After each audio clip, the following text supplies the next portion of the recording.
nagkaroon ako ng pakikipag-usap doon sa aking mga kasamahan.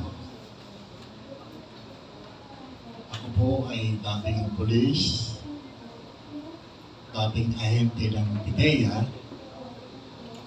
at naging kabilang sa intelligence community both ng PNP at ng PIDEA. Kahapon, kaharap ko yung ilang mga kapok ko na kasalukuyang mga nasa serbisyo pa at ang ilan sa kanila ay nasa Malacanang. Ayon sa kanila, yung nagaganap at mga ginagawang mass actions, partikular ng hakbang ng maisog, ay grabe yung tinatamong pagkataranta ng mag-asawa doon sa palasyo. Itong napakalaking pagkilos na nakatakdang gawin bukas, ang fearless forecast ng aking mga kasamahan ay maaring magresulta sa pagpapakamatay. Magpapakamatay daw itong si Bongbong Marcos kapag pilusog ang Malacanang.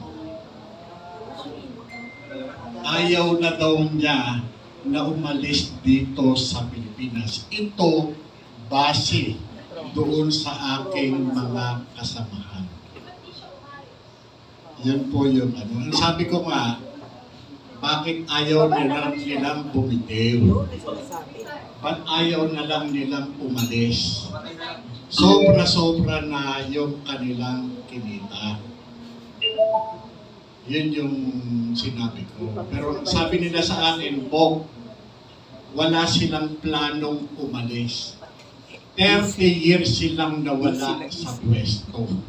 Kaya ang ginagawa nila, gumagawa sila ng paraan sa pamamagitan ng People's Initiative para patuloy na manatili sa pwesto. Sinong may gusto? Hindi si Bongbong.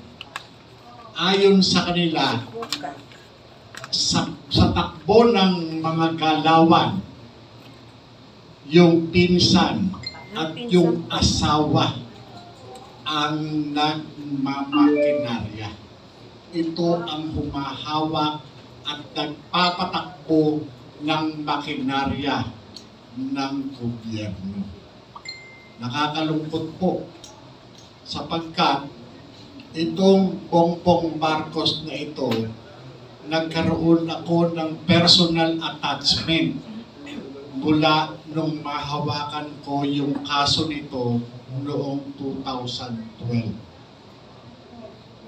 Doon lang po ako nagkaroon ng interes sa isang Bongbong Marcos mula nung mahawakan ko yung kaso at kunang-kunang salaysay. Yung confidential informant na pinapangalanan ko ng si Bong Dasa. Marami kaming na-extract na information patungkol dito kay Bongbong Marcos. Pero ang nakakalungkot ay yung pagtanga-tangahan ng ating mga law enforcement units. Meron tayong NBI, dating hukom. Meron tayong Director General ng PIDEA, dating miyembro ng PNP Special Action Force. Meron tayong PNP na galing doon sa graduate ng Philippine Military Academy. Pero matapos malantad sa publiko yung confidential information na nilalaman ng classified documents na inilabas ni Maharlika, ipinagwalang bahala lamang po nila ito.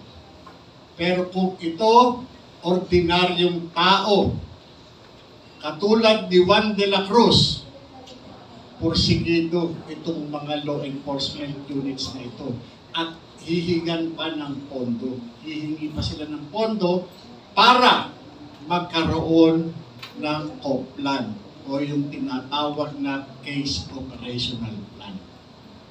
Napakadali lamang po, trabahuhin yan. May natanggap kang information.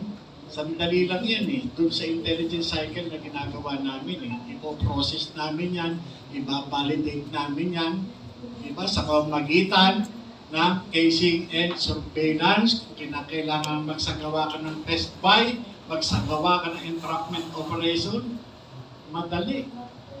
Pero bakit hindi ginagawa? Ang masakit nito, nakakadamay pa. Noong mga nakarang araw, hinala lang. Pero kinukumpirma ng aking mga dating kasamahan, ilang cabinet secretary na talaga ang kajamming niya. Wala na lang talaga silang magawa sapagkat mawawalan sila ng trabaho. Ngayon, mga kapatid, sa mga narinig ninyo, patuloy pa rin po ba tayong magwawalang bahala?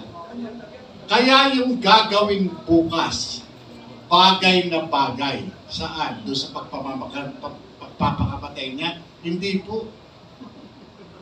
Doon sa kamatayan ng pag-asa ng pamilyang Pilipino na patuloy tayong pinamumunuan ng mga bangag sa gobyerno. Ano po?